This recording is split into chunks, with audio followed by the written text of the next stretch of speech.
Saya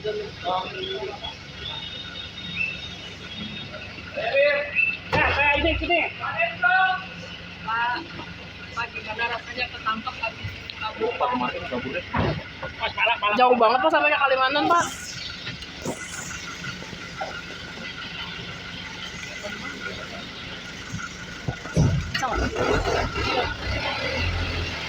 Bukan penangkapan, ya, yang dilakukan pada hari ini juga di Pangkalan Bun,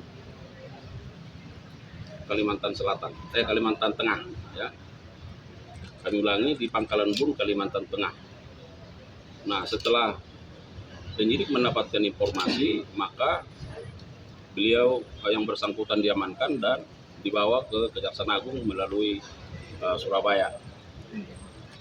Mengapa dilakukan penangkapan? Karena beberapa waktu yang lalu bahwa yang bersangkutan sudah dipanggil secara patut, ya, untuk diperiksa sebagai saksi, namun tidak mengindahkan panggilan penyidik. Oleh karenanya penyidik kemarin berketetapan menetapkan yang bersangkutan juga sebagai tersangka dalam 9 orang yang sudah ditetapkan sebagai tersangka dan 7 diantaranya dilakukan penahanan. Dan atas informasi itu setelah lakukan penangkapan, lalu dibawa ke Kejaksaan Agung diperiksa sebagai tersangka dan pada sore hari ini dilakukan penahanan. Terkait dengan modus saya kira sama, ya, seperti pada tersangka yang sudah ditetapkan dan sudah dilakukan penahanan, dan kerugian keuangan negara ini juga merupakan bagian yang sama dari 578 miliar lebih. Dan hari ini yang bersangkutan ditahan di rutan cabang Kejaksaan Agung, ya, untuk 20 hari ke depan. Dan pasal sangkalnya adalah pasal 2, pasal 3 Undang-Undang 3199 Junto 2001, Junto 55 1 KUHP. Saya kira begitu. Pak, ini tersangka di Pangkalan Bun itu upaya melarikan diri atau persembunyian atau seperti apa, Pak? Ini kan penetapan tersangka kan sudah dari semalam ya, Pak. Dan semalam juga Bapak bilang masih dalam proses pencarian begitu. Ya. Ini sebetulnya ditemukan di Pangkalan Bun ini apakah upaya melarikan diri atau seperti apa, Pak? Barangkali ada aktivitas kegiatan yang bersangkutan, ya. Tapi karena yang bersangkutan sudah ditetapkan sebagai tersangka, tentu kewajiban kita penyidik untuk melakukan pencarian.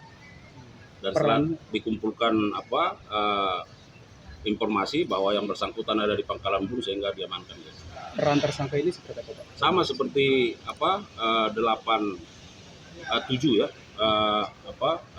tersangka lainnya yang sudah ditetapkan kemarin, ya, bahwa ada kerjasama antara PPI dengan 8 korporasi, ya, perusahaan di mana yang bersangkutan adalah selaku direktur dari PT DSI, ya, melakukan kerjasama seolah-olah importasi gula yang mengakibatkan kerugian keuangan negara yang seharusnya importasi gula dilakukan oleh BUMN, ya.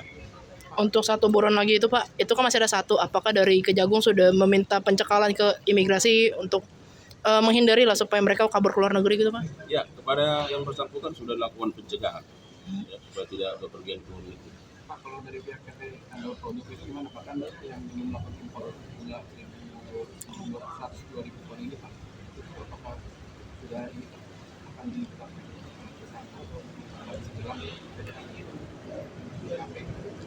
Kemarin sudah. Ya, sekarang penyidik sudah menetapkan 9 tersangka. Ya, salah satunya adalah terkait dengan napi. Ya, nanti terus diperiksa, digali apakah ada pihak-pihak lain, tentu sangat tergantung dengan kecukupan alat bukti, ya, bahwa ada bukti permulaan yang cukup. Ya, kita sedang mengumpulkan informasi, ya, keberadaan yang bersangkutan seperti apa, apakah karena sakit misalnya atau memang tidak di tempat. Ya, semua informasi itu akan kita dalami dan akhirnya akan kita sampaikan. Ada dugaan mungkin dia sedang mencoba melarikan diri gitu atau gimana gitu? Karena kan sudah dicegah. Pak, sebelumnya HAT pernah mangkir juga nggak dari panggilan?